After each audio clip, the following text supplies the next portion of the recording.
Вот так выглядит этот оранжевый дом Анатолия Анатольевича, который знают все киношники. Друзья, сегодня у нас в гостях, точнее я сам в гостях, у Анатолия Анатольевича Кириллина, человека, которого в Якутии все знают.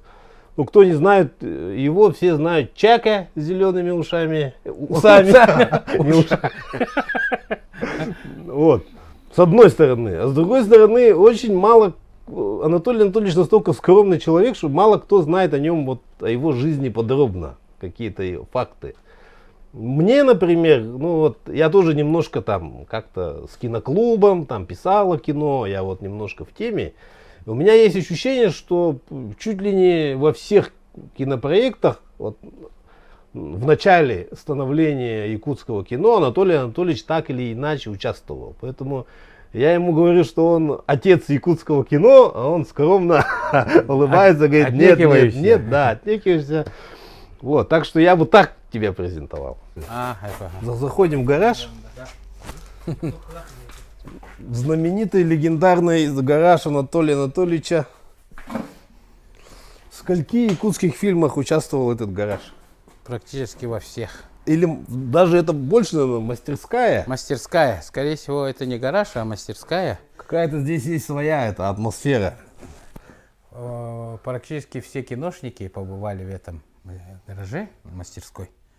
И не только наши, а из больших проектов, которые приезжие наши, да, товарищи из Москвы, начиная вот с болгар, все они были здесь, и когда реализовывали свои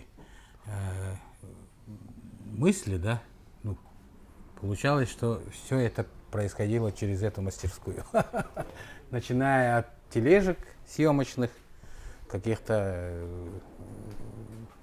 оборудования делали, ремонтировали здесь. И все наши... Вспоминается фильм «Республика Z». Да, там был УАЗик этот незабываемый, который сыграл главную роль в этом фильме. Вот, мы его сделали здесь. И из того, что во дворе лежало, мы делали такой автомобиль, который сносил заборы, да, отбивался от зомби. Вот все это делалось, да, здесь. И, конечно, наверное, очень много проектов, какие-то, скажем, в основном инструменты, которые здесь, они все работают в кино, и все, что вот какие-то интересные вещи, реквизиты делались тоже в этой мастерской. Ну, давай начнем по порядку. Как ты пришел в кино? Ну, это началось, наверное, с моей деятельности в НВК «Саха». Все-таки это мое, как бы, я его называю родным, таким, родной компанией, да, где я именно прирос вот всеми этим оборудованием, да, увидел всю эту кухню, как это все делается. И у нас в студенчестве был студенческий студия студенческая «Тюген». Мы там занимались и радио, и телевидением. У нас были передачи всякие разные, и мы это переводили, в принципе, на НВК «Саха», и там у нас были передачи, и я потом уже, познакомившись с Константином Стручковым, начали делать «Неланга» передачи всей этой группой нашей студенческой, а потом уже как бы вошел во вкус и прямо поступил в НВК «Саха» на режиссера. И с тех пор я уже начал принимать азы видео искусства, как говорится, да. Звуком я еще занимался до этого. В принципе, я был 8 лет диджеем, прямо со школьных этих. Поэтому потом я в Намцах мы делали концерты с такими группами, как Чолбон, Найтал. У нас была группа Энсели в Намцах, руководителем был Куркутов Сергей, очень талантливый человек. Я ему очень тоже благодарен, когда он всю эту группу создал и меня как бы назначил руководителем, и я бегал туда-сюда и всю эту организовывал. А потом вот работал учителем в Тастакской школе в Намцах. Вот, потом, это уже после того, как я отучился в Намском педагогическом училище на учителя труда и черчения. И вот с того момента я уже работал руками. Строили там все. У меня был большой опыт в студенческих строительных отрядах. И вот потом я решил поступить в ЯГУ. Индустриально-педагогическое отделение, специальность инженер-педагог. И вот это, наверное, все помогло. Вот то, что я набрал опыт, это все пригодилось, оказывается, в кино. И так получилось, что в 2008 году у нас с моим другом Ивановым Ниргуном зародилась идея снять кино.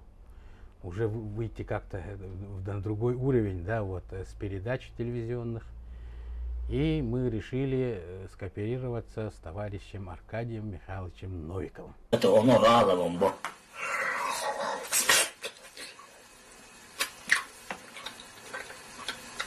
А я ходил из как-то говорится.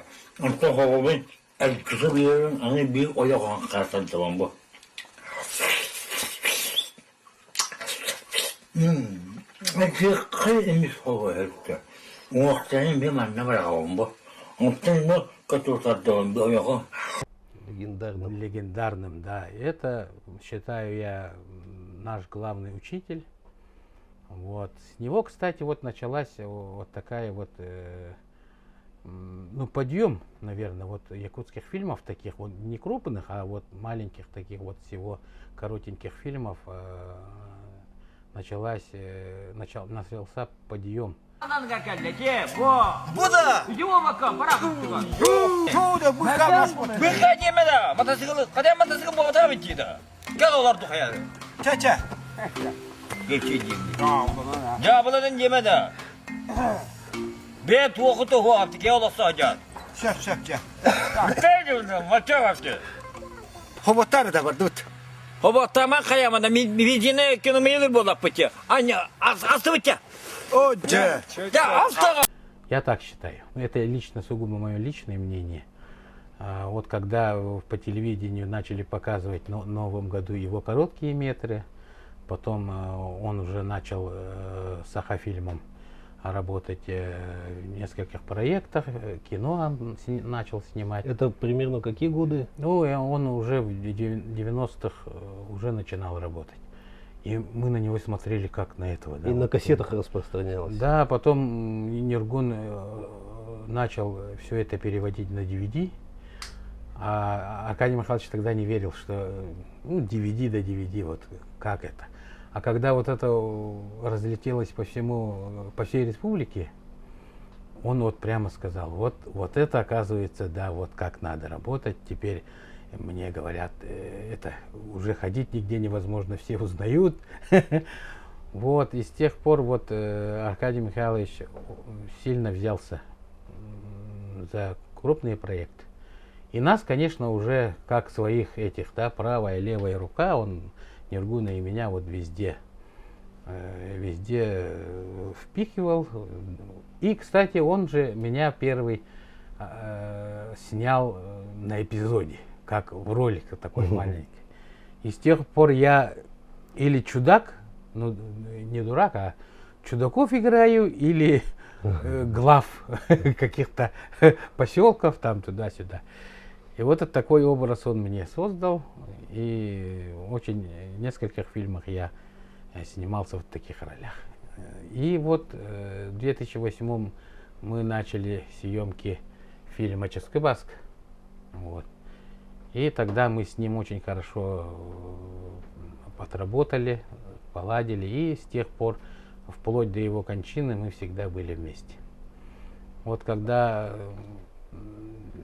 снимали «Хоттахагыта», да, это был очень большой опыт организации съемок. Вот именно первый большой опыт всей команды.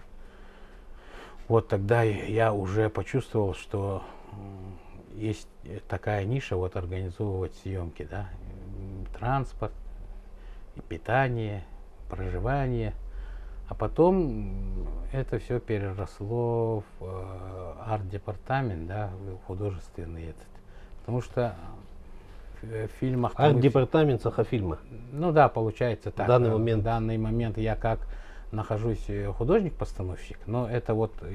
Руководитель арт-департамента. Да, основном руководитель вот арт-департамента. Потому что когда режиссер делает фильм, он опирается на разных, да, вот начиная с второго режиссера, звукорежиссера и художника-постановщика, они уже набирают.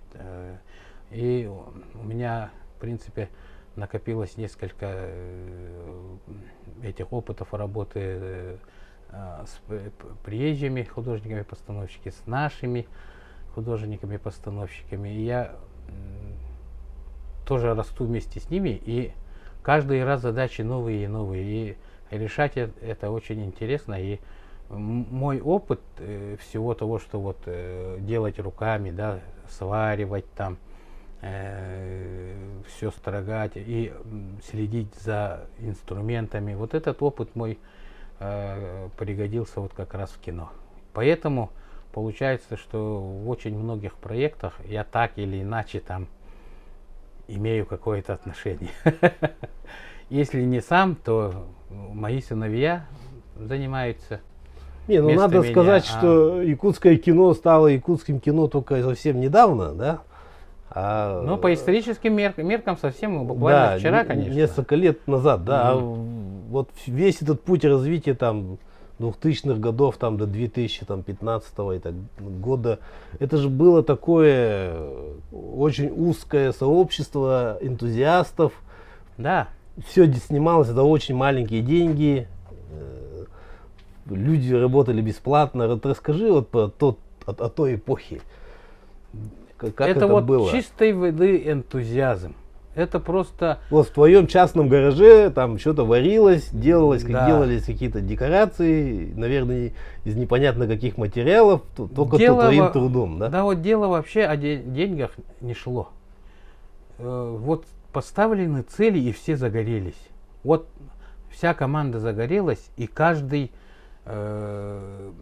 решал свои задачи. Да? Хотя и нас было мало, но мы все сообща все это делали, тащили все из дома, привлекали родственников, ездили на своих машинах, своими руками все делали, потом все таскали все это оборудование.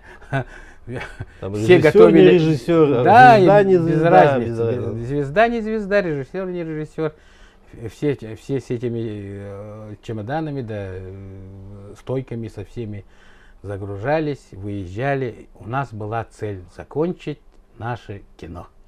Вот это вот такой подъем был, да. Но все-таки время бежит очень такими быстрыми темпами, и техника все меняется, а потом профессиональный уровень растет. Это не то, что мы снимали вот в 2000-х, да, и в начале 10-х там. Все-таки развитие должно быть, и у нас очень хороший опыт был, когда к нам приехали вот болгарский режиссер. Болгарский режиссер приехал, и там был у нас художник-постановщик Агидавачу.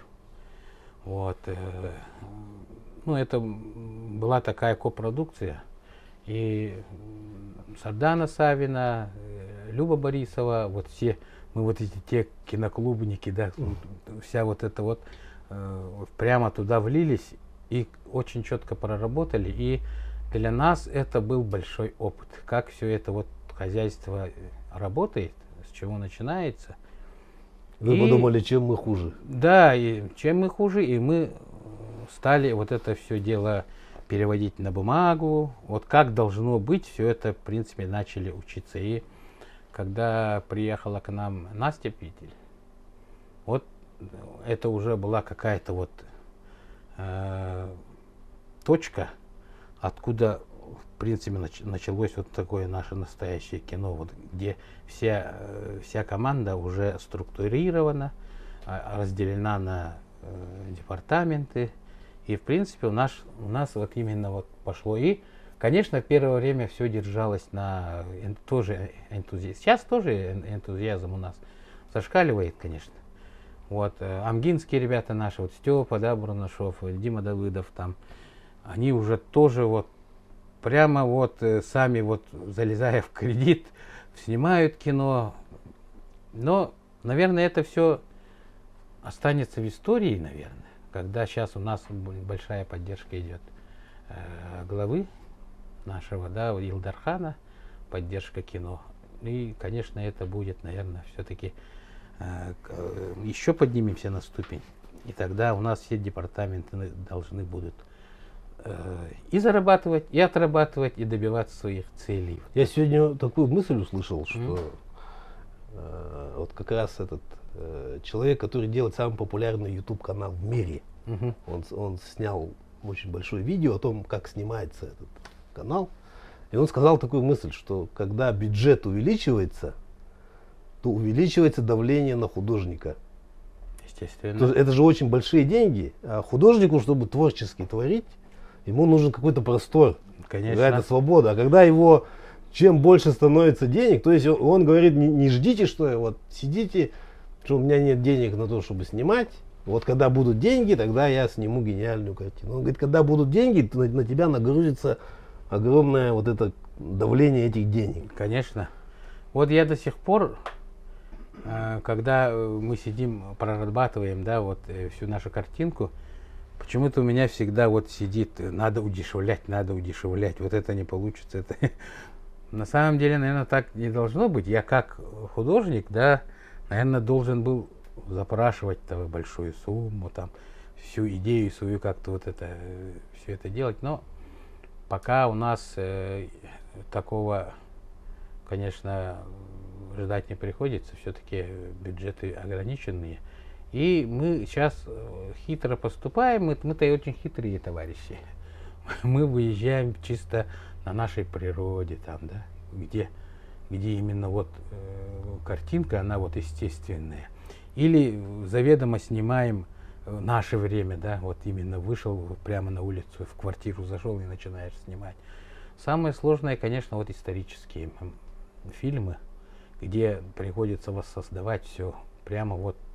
Вот пример, да, Люба Борисова снимала фильм «Не хороните меня без Ивана». Да, это вроде как мы очень четко отработали, но это вот я сейчас понимаю, как было это сложно, оказывается. Потому что, смотря через объектив, ты вот видишь свою работу. Мы удивлялись, конечно, как все это органично смотрится. Это Саргалана Скрябина очень хорошо отработала. И все это вот, конечно, вот от оператора очень много зависит. Да? Мы вплотную работаем с операторами. Вот что они хотят видеть в картинке, ты будь добр, возьми да выложи. Как-то вот изгаляться. Да? И это вот, это все хитрость, это обман. Ну, конечно, вот говорят, да, кино – это великий обман. Он так и есть, оказывается. Но... Ну, этот фильм «Не хороните меня без Ивана», наверное, все видели. Он прошел с огромным успехом и у нас, и вообще в мире. Вот расскажи чуть-чуть, вот, что было там, какие трудности там вот, конкретно у тебя были в этой картине. Вот, людям хочется послушать Какие-то какой-то такие, вот, да, моменты, да? да, какие-то моменты. Вот ты не поверишь, да, и зрители не поверят. Я съемки этого фильма не видел практически. Вот как это может быть? Это может быть в том случае, когда мы разделились на две большие бригады. Мгм. Одна бригада строителей, которыми я руководил, мы были впереди киносъемочной команды, а они, после того, как мы построили, они фактурили, там своя бутафоры, там художники по всем этим, да, реквизиторы, они работали за нами, ну, прямо со съемочной командой. И получилось так, что мы съемки практически не видели. Ну, пару там, когда они приехали в Сотенцы, и когда я снимался в каком-то таком маленьком эпизоде. Вот. Сложности были, как ни странно, с погодными условиями. Тогда были пожары. Это везде был дым. Но потом оказалось, что этот дым нам очень помог прямо в картинке. Вот так хорошо сняли, что это все получилось во благо. А я вот скажу, что организация съемок была на высоком уровне. Потому что все продюсеры, все службы отработали вообще грамотно. С транспортом у нас никаких проблем не было. Мы успевали везде подвозить материал, строить, успевать фактурить, уезжать на другую локацию. И благодаря очень грамотной профессиональной работе всей службы, всех служб, начиная от, я скажу, вот продюсеров, линейных продюсеров, той же вот второго режиссера, от которой очень много все зависит, мы отработали как-то, даже скажу, легко, чем другие проекты. Хотя это был очень крупный проект. И самое интересное, вот недавно Люба Борисова ездила вот, где проходили съемки в Итыкёль, и там все, что мы построили, стоит. Начиная от курятников до ворот. А я все время вот думаю, зрители, наверное, а они еще не свалились, да? В Итыкёльском музее. Да. Значит, мы хорошо построили, если они до сих пор стоят. Вот так. Не, я просто работал на строительстве этого музея. Мгм. И я занимался этим, издавал книгу про Ивана Васильевича Попова. Дед мне приносил всякие там порванные фотографии, старые какие-то негативы, я их сканировал. В фотошопе это все вычищал, вот это в начале 2000-х годов. И мы вот эту книгу Иван Васильевич Попов выпускали. Вот многие там фотографии, вот эти, они, может быть, или из той книги, или вот эти электронные фотографии. Ну, короче говоря, конечно. Я вот вспоминаю какие-то моменты, да? Да, и вот эта юрта Попова, она стояла, вот я почему это рассказываю, она тогда еще была построена, но она была совершенно голая. Там не внутри, ну ты же знаешь, да. Да. А сейчас, да, они вот, работники это все берегут, вот то, что вы там оставили, потому что это уже стало частью экспозиции музея. Да, это так и должно быть. То, что вот построено для кино, оно должно оставаться, и это должно быть, наверное, вот, чтобы туристическим этим было, да, чтобы люди приходили, смотрели, потому что фильм очень удачный получился.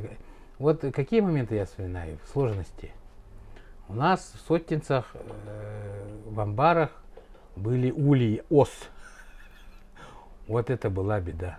Это несколько наших товарищей попали под раздачу ос. Прямо по головам они прошлись. А потом еще вторая сложность была, сейчас вот я вспомню, когда мы устраивали пожар в Балагане, вот где Лена Маркова играет, да, вот это. Вот мы думали, как все это сделать. И мы долго прорабатывали, потому что там вообще не разрешалось разводить костры. А, в это время В это время, да, пожарное время-то. И, конечно, мы еле договорились, ну не мы, а вышестоящие наши товарищи договорились, но все-таки надо было что-то делать. И мы придумали с Семеном Аманатовым такой штучку с операторской точки зрения, как сделать этот балаган поменьше. И вот мы начали его строить, он человеческого роста, шириной 1 метр, чтобы когда он разваливался, а вдруг будет видно та сторона до балагана, надо же, чтобы его объемный сделать. И вот, чтобы уменьшить все это дело, он метровой ширины, такой длины, когда рядом человек подходит, он получается карликовый. Ну и вот операторское мастерство, оно сделало, как будто оно реально большое. И мы все это вот пиротехники наши, все это так классно сделали, что огонь получился, вот пожар получился реальным. И когда вот это все начало рушиться, падать, ну, не отличишь от настоящего А вот балагана. этот Да. фильм, где я тоже там немножко что-то делал, «Чужая», да, Да. вот, там тоже сжигали же дом. Да. Но там... Там был полноразмерный дом. полноразмерный был дом. А там были сложности с сжиганием? Там зимой же его надо было. Кстати, я тогда работал вот с Володей Таравукиным, хозяйственной части занимался. А, ты сжиганием не руководил. Там московская была. Да, там бригада. команда другая была. А в художественную группу мы не попали, но потом все-таки мы отказались от этой идеи, и нам сподручнее было все это организовывать именно хозяйственную часть. Все это питание, все эти столовые, все это вот транспорт, туалеты, начиная от туалетов. Вот и мы там прямо зарядились, ну и в том Да, числе я помню, ты. там 200 человек там было в Да. общей сложности. Зимой там на Ленских столбах. Начиная с Ленских столбов, ставим Но- палатки. Ночью минус 45 градусов. Да, и надо было людей кормить, обогревать. Я помню, в 7 утра был завтрак, и там то ли блинчики, то ли что. Ленские столбы, локация посреди реки. Ветер страшный, тут съемки начинаются в 7 утра. И эти лепешки, эти блинчики просто замерзают. Пока ты их выдаешь, человек пришел за завтраком, ну чай, может, еще горячий был, а лепешка была, вот она не гнулась уже, все, она замерзала прямо на это. Да, в таких тяжелых условиях, конечно, мы отработали на... Не, ну Скажем так, 200 отлично. человек это очень большая для якутского кино, да, группа. Конечно. Обычно фильмы, наверное, меньше человек, да, работают. В среднем человек 70. Так, ну, если Ну, там... кто-то приезжает, уезжает. А, конечно, основная команда, вот я так посчитал, в среднем не больше 40, конечно, вот вся команда наша. А потом уже там актеры, вот, те, кто вот приходящие, уходящие. Ну, если массовка большая, там до 90 доходит. А вот тогда, да, 200 человек, это был ужас, да? Мы столько пропотели в 50-45 градусов мороза. Да, вспоминать, конечно, очень хорошо. Тепло на душе. Ну, конечно, сейчас еще у нас проекты большие предстоят. Эдуард Новиков собирается снимать по Лескову «На краю света». Вот. Тоже исторический фильм. Road movie. Тоже, как говорят, вот прямо поездки на оленях, на лошадях. Вот, и мы готовимся к этому сейчас. Это большой проект. Ну, думаю, осилим. Так думаю.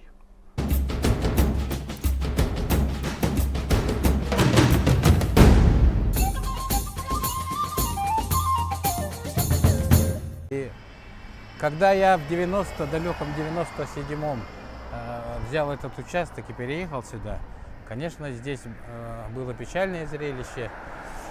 И когда я выходил, ездил, да, сперва я обратил внимание на памятник солдата, который стоял на Ильминске. И вот он стоял на перекрестке улиц Чайковского и Ильминская. И бывало, его даже сбивали большегрузы в гололед. И вот потом его сняли оттуда, и переставили в Досааф, вот территории Досааф. Я помню это. Да, и меня как-то это прямо за душу взяло. Как так? Улица Ильминская и солдат на ней. Это же было как-то гармонично вроде бы, а теперь его нету. И вот когда я выходил вот сюда, здесь стояла водоколонка, я набирал воду и посмотрел, что здесь есть некий уголок, да, вот треугольник, что здесь можно сделать какой-то сквер. У меня такая идея зародилась, и когда я купил компьютер, первое, что я напечатал, это письмо нашему главе Сысарского округа, да, и с этого момента, и когда ко мне зашел мой сосед Атласов Николай Петрович, я эту идею высказал, он меня поддержал, и мы вдвоем быстренько создали фонд погибшим на озере Ильмень. И с тех пор, с того момента мы начали осваивать идею вот здесь этого мемориала. Вот здесь было болото, стоял какой-то вагончик, ну, с местом мы... И вот на этом месте мы начали строить мемориал погибшим на озере Ильмень. Да, конечно, было задействовано очень много ресурсов, и благодаря фонду 2000 добрых дел, возглавляемый Емельяновым, и, конечно, помощи мэрии, правительства, мы этот памятник реализовали. Вот здесь у нас все спонсоры строительства. Кириллин Вот. Анатолий Анатольевич. А вот здесь я, вот. Мы общественный фонд создали. Вот у меня директором стал Атласов Николай Петрович. Тут не написали дату, Да. когда это построено. Это 60 лет Победы. В 2005 году мы его ввели. И он до сих пор вот является местом, где каждый день Победы, 23 февраля, здесь собирается молодежь, детсадовцы. Все они сюда приходят.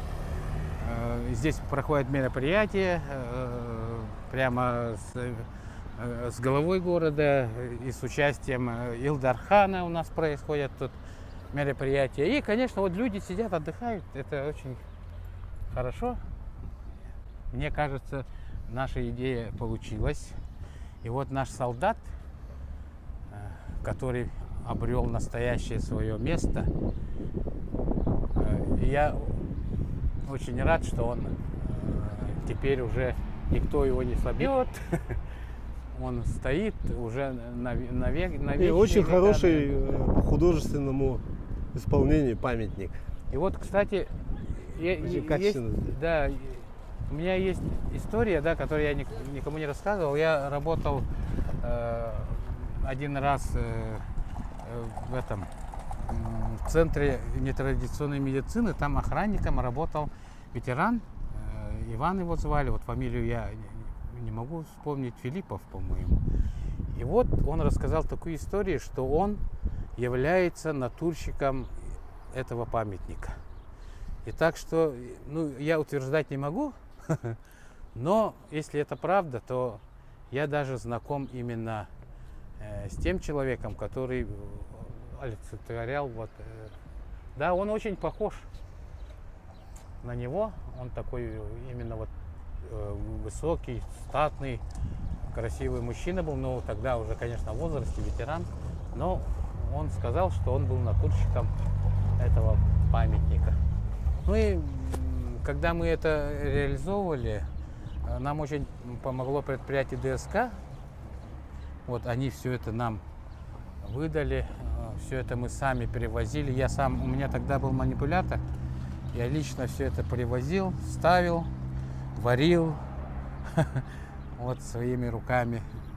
И сейчас вспоминаю с такой теплотой, что мы эту работу осилили, всю эта идея воплотилась в жизнь. И наши вот журавли над Ильменем, сейчас именно на этой улице, Не, это же натуральный Да. гранит, да? да, это вот мы оставили место, чтобы если вдруг еще появятся, да, имена, которых мы до сих пор не знаем, да, это вот полный список, которые вот погибли. Но есть еще многие, которые неизвестные же. И вот это вот 3 ряда мы оставили, если вдруг появится еще из архивов, да, кто погиб, мы чтобы их вписывали. А это вот по улусам, да, вот у нас наши улусы предоставили весь список.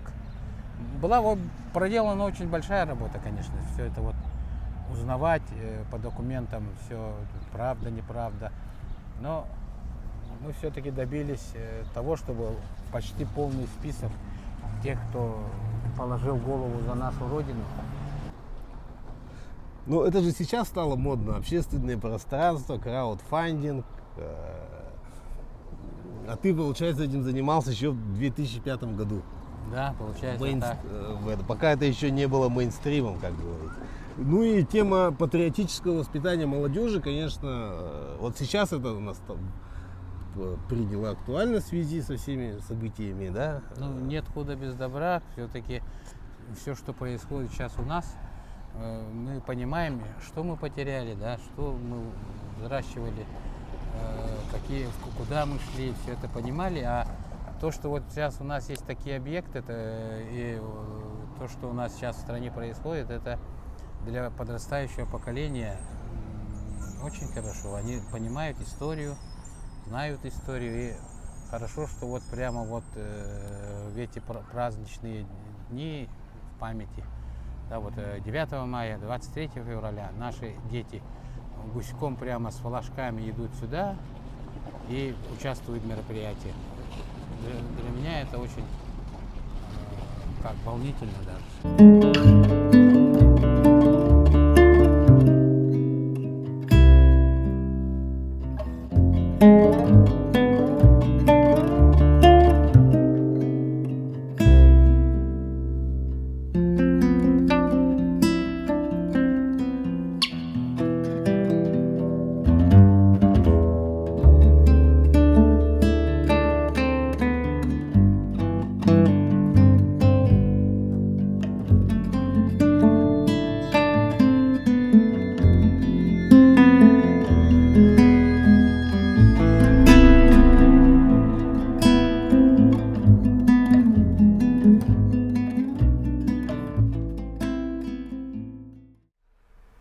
Представьте, что вы пришли в самый дорогой ресторан, заказали себе самое дорогое блюдо, начинаете есть и понимаете, что не чувствуете вкус. И если у вас нет вкусового чувства, то вы будете хотеть идти все более и более дорогие рестораны, но вам это не будет доставлять удовольствие. За последние несколько лет мы все пережили страшную пандемию, сейчас идет спецоперация, и все это, конечно, вызывает в каждом из нас внутреннее напряжение, стресс, и все это накапливается. Мы живем в этом напряжении и уже привыкаем к этому. Нам кажется, что это нормально, что постоянный стресс, тревога, вот это состояние, нам кажется, что можно только так, и никакого просвета и изменений быть не может. Мы это принимаем и живем с этим уже годами. Это действует на все сферы нашей жизни, так называемое качество жизни падает. То есть ты можешь быть и очень успешным человеком, но ты не можешь до конца быть счастливым. А если я вам скажу, что есть возможность освободиться от этого, что есть специальные обученные люди, есть специальная наука, психология, которая занимается именно этим. Освобождает вас от страхов, от обид, от стрессов, помогает управлять стрессом, управлять своей жизнью и резко повышает качество вашей жизни. И я хочу порекомендовать вам Центр Надежды Васильевой, который работает уже больше 7 лет в городе Якутске. Тысячи людей получили здесь квалифицированную помощь. Здесь работают очень опытные психологи. Когда я говорю опытный психолог, что это значит? Это значит, что когда вы приходите с проблемой, которая для вас совершенно уникальная, для психолога опытного, это может быть уже какой-то случай в практике. И он уже знает, какие методики наиболее эффективные, научные, проверенные, испытанные, нужно использовать для того, чтобы быстрее решить вашу проблему. Именно такие психологи работают в центре Надежды Васильевой. Вот здесь телефон, сайт, QR-код. Проходите, записывайтесь и делайте свою жизнь более качественной. Можно сказать. Вот. И, кстати, я был, вот вспомнил сейчас вдруг, я всегда был экспериментатором, как бы экспериментальный класс у меня был. Потом экспериментальная группа была в этом педучилище. Вот я все время попадал в какие-то экспериментальные вот эти. И, наверное, с тех пор я, оказывается, первый в Советском Союзе создал молодежный клуб «Вариант». Ага. И когда мы регистрировались здесь, в обкоме комсомола, нам сказали, что такого прецедента не было, и в Москве нам сказали, что по всему Союзу это первая такая молодежная организация. В селе «Вариант», Намцы. в селе Намцы. На базе Намского ВЛКСМ. Да. Да, у меня там брат тоже занимался, Миша Эвестов. Во, Да, Миша да, Эверстом, да, да. Мы с ним знакомы. Вот, и когда я работал инструктором сельского хозяйства в этом райкоме комсомола в Намцах, мы тогда организовали первый конкурс красоты Киричайнаков Ничего себе. в республике. Вот, кстати, намские наши товарищи об этом как-то, может быть, забыли. Это исторический момент, это 88-й год был. Это, наверное, были первые гастроли Чолбон, наверное, в Намцах. Да, и мы организовывали гастроли Чолбон, Айтал, вот все наши. У нас была своя группа Энгсели, руководителем которой был Куркутов Сергей, очень такой не просто профессионал, а даже человек хороший. Он многому меня научил. И с тех пор я вот какие-то вот организационные моменты, именно вот то, что я принял у него, я до сих пор использую. В общем, я когда начинал интервью, я сказал, что ты отец якутского кино, а оказывается, ты в какой-то степени еще отец якутского рока, и как немножко связан еще с конкурсами красоты, то есть, как его, модельного бизнеса, и, значит, еще один из отцов якутского телевидения, да?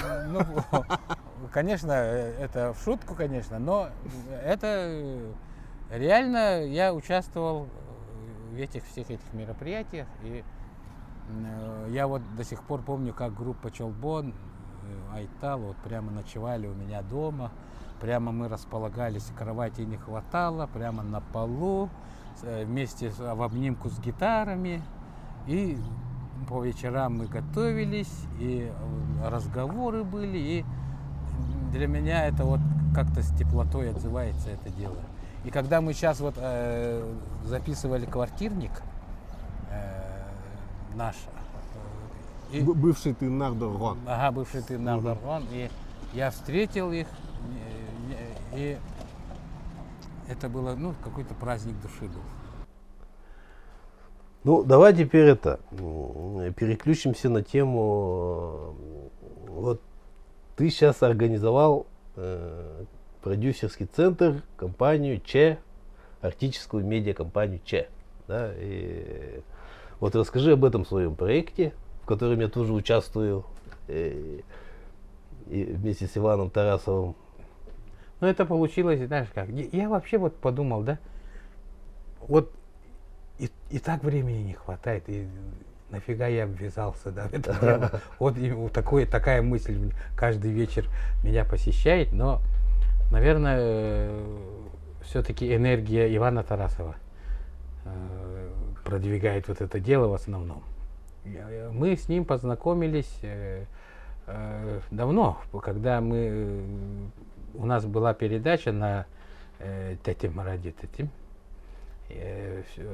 Сатабл, ну, рассказывали о строительстве, об отоплении. И вот с тех пор у нас получилась такая вот, ну, не команда, Тандем получился, и понемножку мы начали вынашивать идею, вот именно такую. И когда я начал собирать вот из того, что было, докупать оборудование, оно какой-то приобретает какой-то вот смысл, да. Ну, меня интересует, конечно, техническая сторона дела. Как все это сделать, как все это грамотно снять из того, что есть. Потому что о дорогих оборудованиях речи не может быть. И из того, что есть, мы хотим... Ну, вот то, что мы сейчас вот сидим, снимаем, вот такие вот передачки хотелось сделать тогда. Ну, рассказывать о тех же вот своих этих поделках там, писать вот эти стримы. Идея такая была. Мгм. Вот. Но теперь это вот превращается в некую какую-то некое большее. И вот именно вот такие передачи, вот уже, Алексей, ты сам будешь Не, ну, раз- как я вижу, развивать, да. как я вижу, да, вот, что ты все время на острие прогресса. То есть в Намцах, когда было модно делать дискотеки, быть Да. диджеем, там появилась эта все аппаратура, только появилась, да, эти все крутые магнитофоны, там, Да, мы доставали, там, да. доставали усилители Вермона, там, да, потом, значит, Yamaha Stratocaster. якутское телевидение появилось там, да, самое такое крутое место было, это вообще вершина цивилизации. Ты, значит, там в годы, Да. потом, значит, кино, Становление кино. независимое да. частное Да. якутское кино, появился интернет, компьютеры, можно было уже дома монтировать, там, дома снимать на свою собственную аппаратуру. Ты там, и теперь, значит, эпоха видео в интернете Да. появилась. Она ведь произошла тоже относительно недавно, потому что Мгм.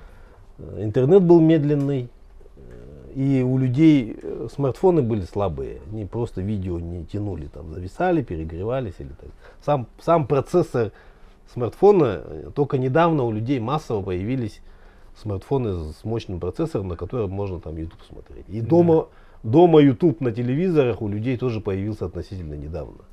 Вот поэтому и зародилась такая идея освоить вот это, да, пространство интернета. Ну, телевизионщиков бывших не бывает, как говорят. Я еще в свое время мечтал в 90-е, да, когда я начинал, о мини-ПТВ с передвижной телевизионной станции. Она у меня вот сидела там глубоко. И теперь, когда есть такая возможность, я, конечно, все это реализовал. Сейчас у нас есть опыт съемок концертов, прямых эфиров. И будем развиваться дальше, конечно. Расскажи, как вот провели эфир красной дорожки Якутского кинофестиваля. Это случилось благодаря... Вот это буквально сколько? Да, Неделю назад, да, мы неделю это назад. сняли. Вот. Это буквально благодаря опыту наших ребят, которые научились все-таки включать аппаратуру, да, выходить на интернет. Это очень, в принципе, сложная работа, оказывается. Когда все это вот коммутировать все это, выводить. Но будем развиваться.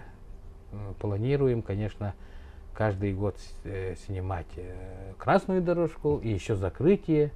Потому что, оказывается, подумал, вот когда сидел на закрытии, подумал, вот когда объявляют победителей, а победителями бывают люди вообще с других стран.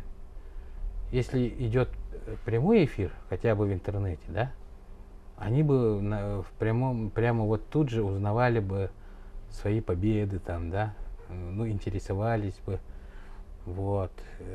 Сейчас можете зайти там посмотреть на канале Сахафильма, это запись этой трансляции лежит, там все нормально снято, я считаю. В принципе, это уже готовый продукт, который Да. мы можем предложить там крупным организациям, там, я не знаю, у вас какое-то событие, мы можем выехать куда-то в Улус, если у вас там какие-то торжества, какое-то знаменательное событие или еще что-то вам нужно протранслировать и организовать съемку, ну, Да, мы именно вот на это и затачиваемся, на это и планируемся и идем к этому.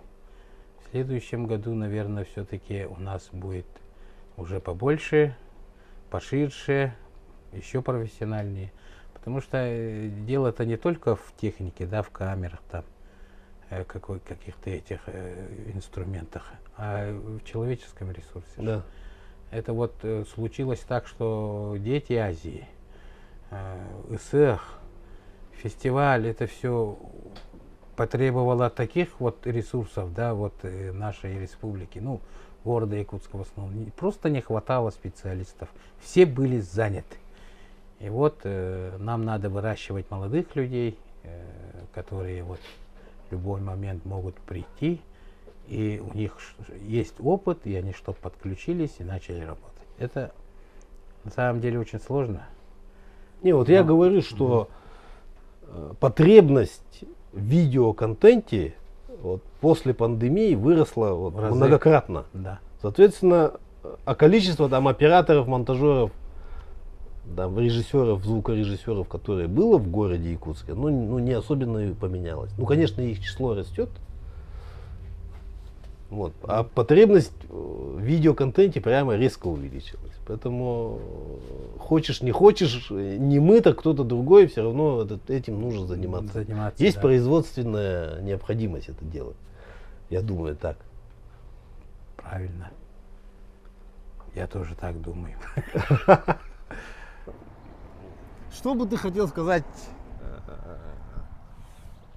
начинающим творческим людям в Якутии, которых еще пока никто не знает, которые только вот куда-то начали только, может быть, снимать видео, может, они начали писать сценарии или там писать музыку.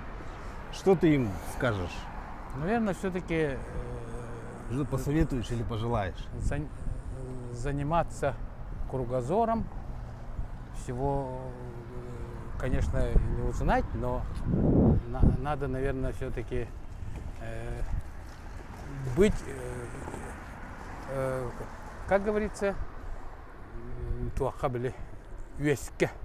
На острие? На острие надо быть, ага, и ни в чем себе не отказывать, и никогда не отказываться от каких-то проектов, реализовывать себя, учиться реализовывать себя, видеть себя в коллективах разных, коммуникабельным надо быть, ничего стыдиться не надо, комплексы надо убирать, и тогда у вас откроются очень многие двери, и вы будете очень успешными. Хотя себя успешным таким, конечно, в плане денег каких-то вот этих, да, я... Да, вот вопрос об да. этом, о скромности. Вот ты сказал, я до этого мы с тобой разговаривали, ты сказал, я сначала спросил, в скольких титрах фильмов якутских ты есть. Ты сказал, где-то 20 фильмов я есть в титрах. А я говорю, а в скольких фильмах ты принимал участие в съемках? Ты сказал, где-то 50. Почему фильмов было 50, а в титрах ты только в 20? Ну, В чем надо ли быть таким скромным? Даже вот эта вывеска около вот здесь этого сквера, там не написано нигде большими буквами инициатор, автор идеи Анатолий Кириллин. Там где-то в каком-то 5-м ряду, там, да, маленьким шрифтом. Почему? Желаешь ли ты этого молодым? Говоришь ли ты, будьте скромнее, или говоришь, проявляйтесь, там, не стесняйтесь? Я так скажу, все-таки, наверное, сказывается наше воспитание советское, где некрасиво было выпячивать себя там, как-то это. Но сейчас другое время, молодежь, они должны все-таки проявлять себя, ну не выпячивать, а хотя бы говорить, что мы есть, и вписываться в титры. Это для истории очень важно, оказывается. Я многое упустил, многое уже не помню. Так что не надо быть настолько скромным, как я. Хотя бы быть более таким настойчивым, чтобы тебя не забывали. Вот как-то так, наверное. Ну что, на этой ноте оптимистической Мне кажется, ты опять скромничаешь. Мы пока здесь шли, уже все машины едут, пипикают, чайка, чайка. Вообще, Есть кого, такое, да. Я не знал, что прямо у тебя такая стопроцентная узнаваемость. Поэтому насчет того, что тебя забыли, это как-то ты отдохарять ты не. Ну, еще благодарю, конечно, Читу Лифу, ну, Витя и Кюнней, они создали мой образ. Создали такой, этого персонажа, да? персонажа. И этот персонаж хорошо дает такой стимул для меня, и этот образ сохраняется. Ну и, конечно, хочется, чтобы этот образ приносил какие-то финансы. Будем Не, ну, работать. тебе сегодняшний разговор понравился, что, ну, чтобы тебя воспринимали не только как чайка, а как вообще в Да, целом вот. человека. Ты доволен сегодняшним разговором? Я доволен, потому что вот, Алексей, вот когда с таким опытным человеком работаешь, и он с высоты своего опыта как-то очень так, вроде как просто, но вытаскивает из тебя давно забытое старое, это оказывается приятно. Это очень приятно, да. Я сегодня очень рад. Ну, Ну и прекрасно. зрители, наверное, Ну. Зрителям будет интересно узнать какие-то моменты. Пишите, пожалуйста, комментарии. Анатолий Анатольевич будет рад и комментариям вашим. Если вы его любите, знаете, напишите пару слов, и мне будет приятно. Подписывайтесь. Ну, всем пока, всем счастливо. Спасибо, Анатолий Анатольевич. Все.